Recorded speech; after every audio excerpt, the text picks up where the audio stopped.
আজকে আপনাদেরকে বলতে চাই, আল্লাহর রহমতে কিশোরগঞ্জের জন্য, শুধুমাত্র কিশোরগঞ্জের জন্যই আমরা এলজিডি থেকে একটি প্রকল্প গ্রহণ করেছি। সেই প্রকল্পটির বাজেট 1500 কোটি টাকা।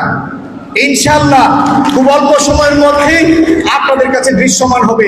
এই কিশোরগঞ্জের 13টা থানাকে নিয়ে শুধু এই প্রকল্পটি করা হয়েছে।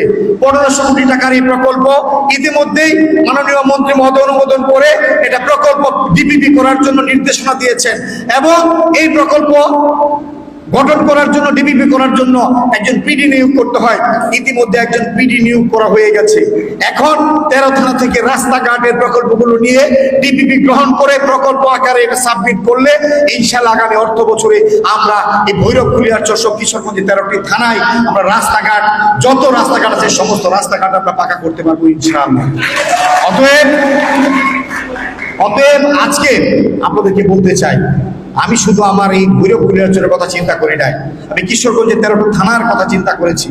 আমি আমার নির্বাচন এলাকার রাস্তাঘাট করবো। আমার বাকি এমপি যারা আছেন, আমিও তো এই জেলা সভাপতি ছিলাম, আমিও এই জেলার রাজনীতি করেছি সমস্ত উপজেলাকে নিয়ে।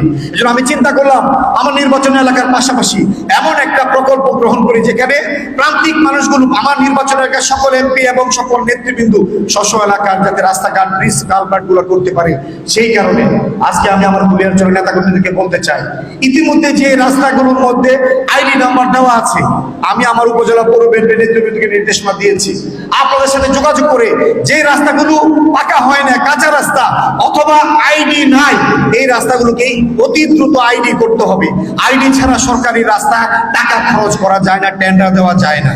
তো সেই কারণে আপনাদেরকে সাথে নিশ্চয়ই সভাপতি, সেক্রেটারি যারা আছেন আপনাদেরকে নিয়ে নেতৃবৃন্দ বসেছে, পৌরসভার নেতৃবৃন্দ যারা আছেন আপনাদেরকে নিয়ে নেতৃবৃন্দ বসেছে।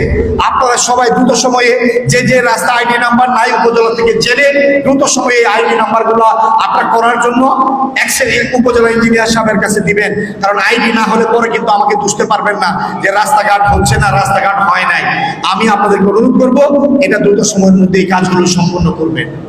প্রিয় উপস্থিতি, আজকে এখানে অনেক আমাদের বেকার সন্তানেরা আছে যারা 17 বছর বিভিন্ন কারণে রাজনৈতিক বিবেচনায় তারা চাকরি পায় না। তারা মেধা থাকার পরেও বিভিন্নভাবে তারা চাকরি পেয়েছে, কিন্তু পুলিশ ভেরিফিকেশন আসার পর দেখা গেল কি তার পরিবারে কোনো না কোনোভাবে একটা রাজনৈতিক কিছু জড়িত বা কোনো কারণে প্রতিহিংসা স্বীকার করে তার চাকরি থেকে পুলিশ ভেরিফিকেশনের মাধ্যমে বাদ দেওয়া হয়েছে। আপনারা যারা চাকরির বয়স আছে, সার্কুলার হচ্ছে, আগামী দিনে এই বাংলাদেশে মাননীয় প্রধানমন্ত্রী ঘোষণা করেছেন 1 কোটি লোকের চাকরির ব্যবস্থা করবেন এই সারা আগামী 5 বছরে। অতএব সেই চাকরি আমরা এদেশের জনগণকে দিতে চাই মেধার ভিত্তিতে।